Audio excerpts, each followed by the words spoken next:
So just what is the story behind each of these Chaos households, and which of them are currently strongest in game?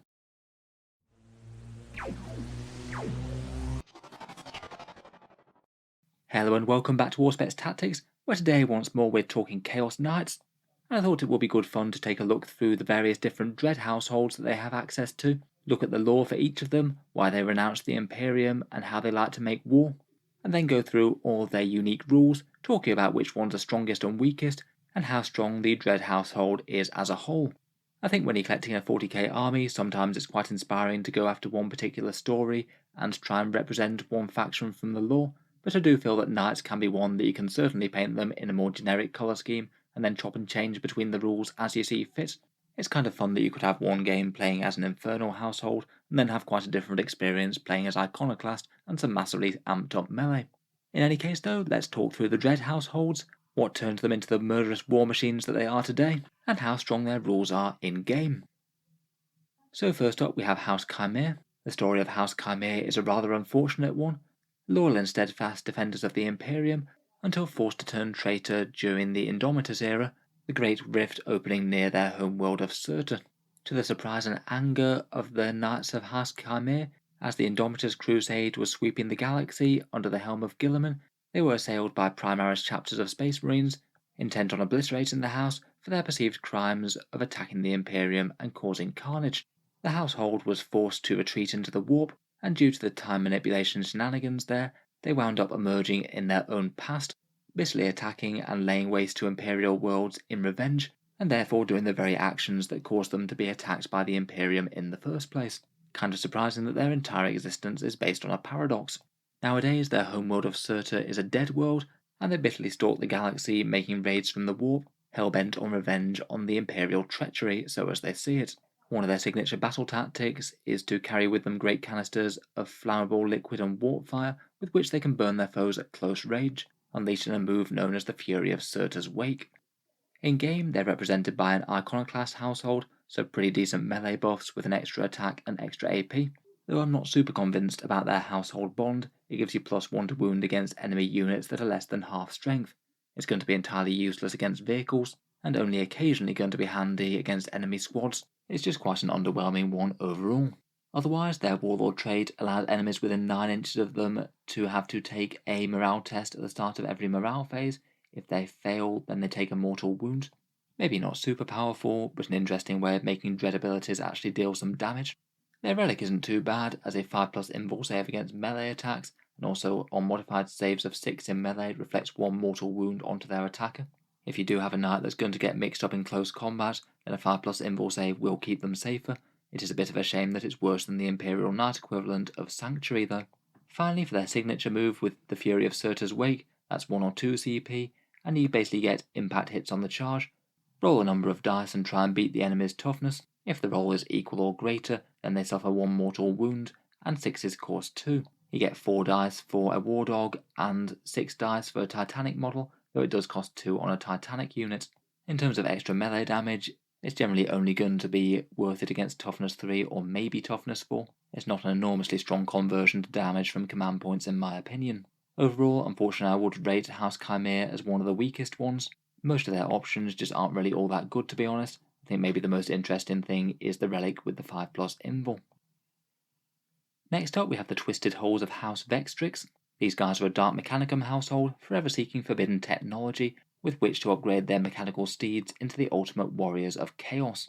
House Vextrix's history goes back to the Horus Heresy, a relatively small but well-connected house boasting a whole load of the fanciest technology to offer. They declared for the War Master and purged their imperial planetary governors, leading them to be a thorn in the Imperium's side ever since. When they make war, their knights are often augmented with forbidden Xenos or demon technology, as well as bearing some of the finest examples of armaments that knights have to offer in general. In-game, they're an Infernal household, meaning that you have the option to take some mortal wounds to get a bonus to your damage, defense, or speed, and their bonds just gives you extra direct damage at range, allowing you to reroll 1 hit and wound roll when you're shooting. This bond really is a very strong one indeed, particularly on War Dogs with things like Demon Breath Spears.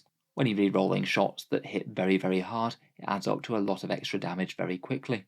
Otherwise, their Warlord trait gives you an extra couple of wounds or +1 for a War Dog, and allows you to regenerate D3 lost wounds in each command phase. That's pretty handy for offsetting the wounds that you might lose from Infernal, so it isn't a bad defensive upgrade.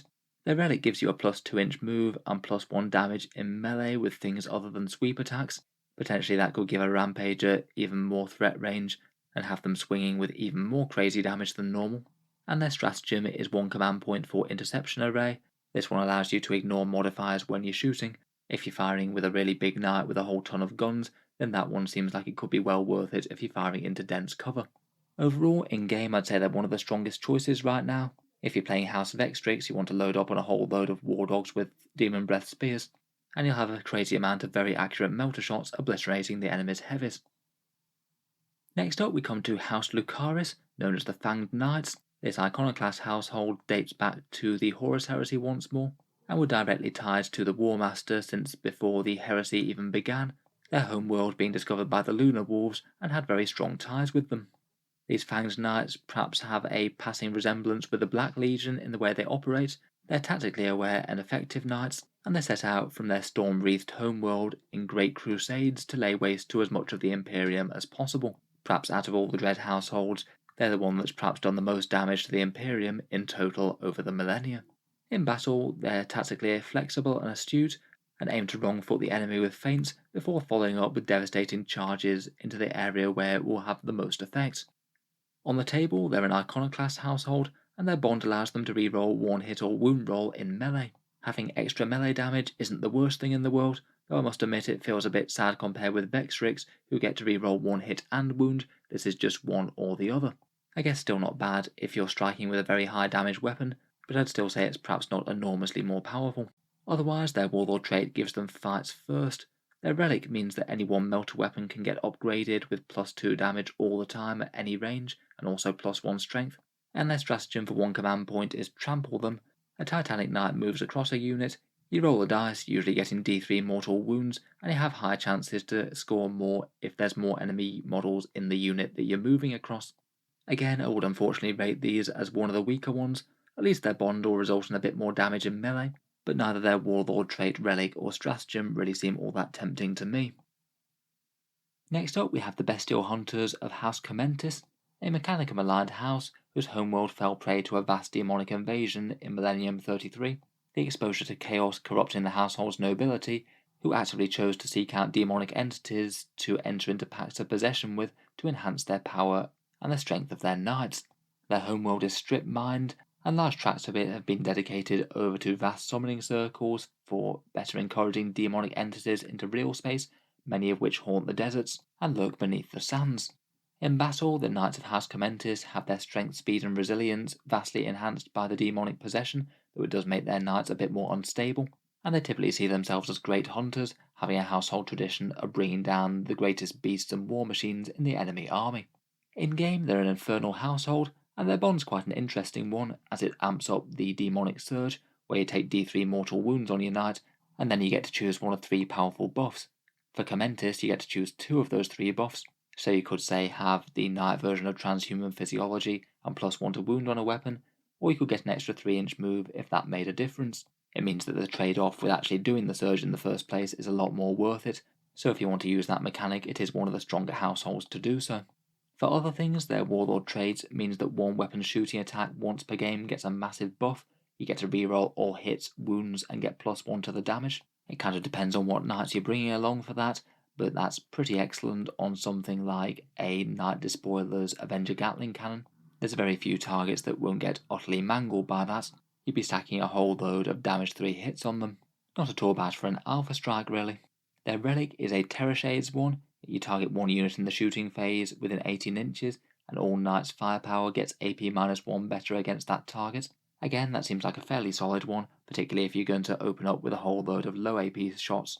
AP3 would be very nice on those Stalker or Brigand chain cannons. Finally, their stratagem allows War Dog units to arrive from Strategic Reserve 1 turn early. It means that you could get War Dogs right to the front in a good situation to hopefully harass the enemy's flanks, though it is a fairly expensive thing considering you already have to pay the command points to put them in reserve in the first place. Overall, I think that House Khomentis is one of the more interesting ones. If you do want to make use of Infernal and Demonic Surge, then it seems like a very good way to do so. I feel like the mortal wound price could easily be worth it for getting both transhuman physiology and +1 to wound, or having a vastly better chance of making charges if the 3 inches is going to tip it. Next up we come to the indomitable traitors of House Herpetrax. They're an oddity amongst Chaos Knights, as they've never served the Imperium of Man in any form, remaining independent from the Dark Age of technology, and were only ever discovered in Millennium 36. The reason that they remained hidden for so long is that their homeworld of Jadathra is shrouded by warp storms, and over the years the close proximity has had a corrupting influence on the people of the world, many of the nobles getting dark insights from the Chaos Gods in secret ceremonies. When the Imperium did discover them, they sent envoys to try and ally with the world and bring them into the fold. These were spurned without exception, scornful messages of refusal written into the skin of the envoys that were sent to them. A decades-long siege ensued, an imperial crusade attempting to break the world and destroy it as a threat. The siege fell apart as the warp storm closed in, House Herpetrax counterattacked, and proceeded to lay waste to a great swath of imperial worlds in revenge. They're now famed for being a resolute Chaos Knight household, well used to holding out well even against seemingly overwhelming odds. In-game, they're perhaps one of the stronger households around. They're an iconoclast household for good melee, and their bond is a nice simple durability boost, an extra 4 wounds to your Titanic Knights, and an extra 2 wounds to War Dogs. It certainly gives your opponent a lot more durability to have to chew through, and could be very nice layered with other defensive buffs, things like the Chaos Undivided Favours of the Gods. For their other options, the Warlord trait allows them to ignore modifiers to characteristics besides the normal things that you'd get for degrading. Quite nice to not have to care about dense coverall things or any movement penalties you might suffer, and this one seems to be a relatively common pick in tournament lists. I think their relic is interesting enough as well. It means that your knight is -1 to hit, which is a pretty decent survivability boost, particularly combined with the bond and other upgrades that you can give them. It might well lose out to the Veil of Medringard though, the 4+ invul is very nice as well. Finally, for 1 command point in melee, you've got a stratagem called Warping Presence. At the end of the fight phase, each enemy unit within 6 inches takes a mortal wound on a roll of 2 to 5, or d3 on a 6. I think as damage dealing things go, that's actually not the worst. If you're in the midst of a bunch of enemy units, it might well be worth it for the scattered mortal wounds alone. And again, it could be handy opportunistically if you just happen to need to finish off one last enemy infantry model that was clinging to an objective or something like that. Could be quite nice for putting the last wound on a character that had luckily survived against your onslaught. Overall, it looks like House Herpetrax is one of the single strongest Dread households. A lot of people seem to be playing these in tournament lists. I guess you just can't really go too far wrong with a decent buff to your survivability, in addition to the iconoclast power in melee. Finally, for the big 6 households, we have House Korvax, a recently created nice household from the fallen knights of House Raven. Their homeworld of Colossi was infiltrated and corrupted by Be'lakor, and a great number of their nobles and sacristans pledged their allegiance to this demon prince. When the campaign turned against them and it looked like the world might be retaken, Be'lakor translocated the planet as a whole to far, far away and deep within the warp, so the powerful factories of the Forge World of Colossi now serve House Korvax only. In battle, they typically combine the speed that House Raven is famed for with the shadowy terror tactics of Bellacor's army. In-game, coming from the Mechanicus, they're an infernal household, and their bond's a bit of an interesting one as it keys off the Dread abilities. Once per game, you get to select an additional Harbinger ability from this same battle round or previous one. Could potentially be used early on to extend the range of all their Dread abilities from round 2 potentially. Their Warlord trait gives you +3 inches to auras and another +3 inches to Dread abilities, so their one could go very far indeed. Their relic's an interesting defensive one. One failed save becomes damage 0 each battle round, really nice against certain very high damage weapons. Tau Storm Surges and things aren't going to want to shoot this knight. Finally, their stratagem is an interesting one. 2 command points for Knights of Shade. 1 Titanic model or 2 War Dogs get to move through terrain or enemy models either in the move phase or the charge phase. Being vehicles, terrain really can be a big deal for what your knights can get to or charge, and this could massively increase your threat range, as it means that you could basically move through barriers that would otherwise stop you from charging the enemy. A little bit on the pricey side at 2 CP, but very nice when it matters. Finally, there's an extra supplement rule, which means that Bellacor's own army of renown can choose to run one of these knights as an ally if desired. So if you're trying to make that combined Chaos army work, then I guess it could be worse. Currently, I'd say their in-game strength is kind of medium. I guess if you do want to try and make their Dread abilities work and you're fighting an army that's got infantry units and isn't fearless that much, then it could be pretty decent. And all their other options, the Warlord trait, Relic and Stratagem, all seem at least usable, and in some situations really nice. I'm not entirely convinced it stacks up as being better than the raw power of the other Infernal households though. Finally, we have Dreadblades and their Fellbonds. Dreadblades being the lone crusading knights that go their own way, often plying their way alongside other Chaos forces throughout the galaxy. And I did make an entire video on adding one allied Chaos Knight to an army, which I'll link down in the video description. I think it's quite nice that Games Workshop have made it quite easy to ally a Dreadblade Knight alongside your other Chaos forces though. It's certainly quite a nice thematic thing, as they don't break your army-wide special rules such as Contagions of Nurgle or the Thousand Suns Kabbalistic rituals. They can represent fallen Imperial individuals, captured and minds broken to serve the Chaos Gods, renegade knights who have lost their way and seek only glory and destruction, or Chaos Knights that have broken away from other households and have sworn sole loyalty to one Chaos War Leader. In-game, their mechanics are quite interesting. You can either include them just for free within your own Imperial Knight detachment. They don't break your household bonds, but they do get their one fell bond of their own, though it will mean that you won't be able to use certain unit synergies on them, and they don't get the Iconoclast or Infernal devotions, which is quite a big deal. Still though, you can target their traits just to make them better at their given role, and there's some big lists of them here for either Iconoclast or Infernal, some of which are pretty useful. I'd say most of the Iconoclast ones are perhaps a little bit more interesting. Worthy offerings could be quite nice for something like a Wardog Executioner, giving you +1 to hit monsters, vehicles or characters, and Frenzied Invaders could be quite good for a Rampager or Wardog Carnivore. Getting exploding 6s in melee is going to make you more dangerous. There's plenty of other interesting ones though, advancing and shooting if you're stationary, and the Infernal ones have some pretty interesting choices too, things like rerolls against units that are within 18 inches with Merciless Tormentors, extra range on weapons, or ignores light cover. Can just be a fun way to tailor a themed knight to a given role, and you could even field them in a super heavy auxiliary detachment alongside a main super heavy detachment for the rest of your knights, and that effectively gives you one more slot at the cost of making one unit a Dreadblade in the auxiliary. Typically, I think I wouldn't usually field entire households of these fell bonds, though you could if you wanted to. I think usually the best option is to go with one of the main households and then potentially have one of these alongside if it makes sense. So anyway, I think that wraps up our look at Chaos Knight households. Let me know what you think down in the comments below. Which ones are your favourite in the game and in the lore? Hopefully I'll have a few more Chaos Knight videos coming out from time to time on the channel, so feel free to subscribe to Auspex Tactics if you'd like to see more like this. I do tend to post 40k videos just about every day. Finally, if you have been enjoying all the videos on the channel, I would just like to mention that Auspex Tactics does have a Patreon page, and you can find that down in the video description below.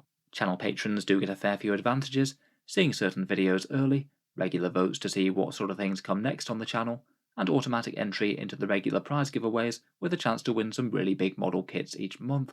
If any of that sounds good to you, or you'd just like to help support, the link is down in the video description. In any case, a massive thank you for listening, and I'll hope to see you guys next time.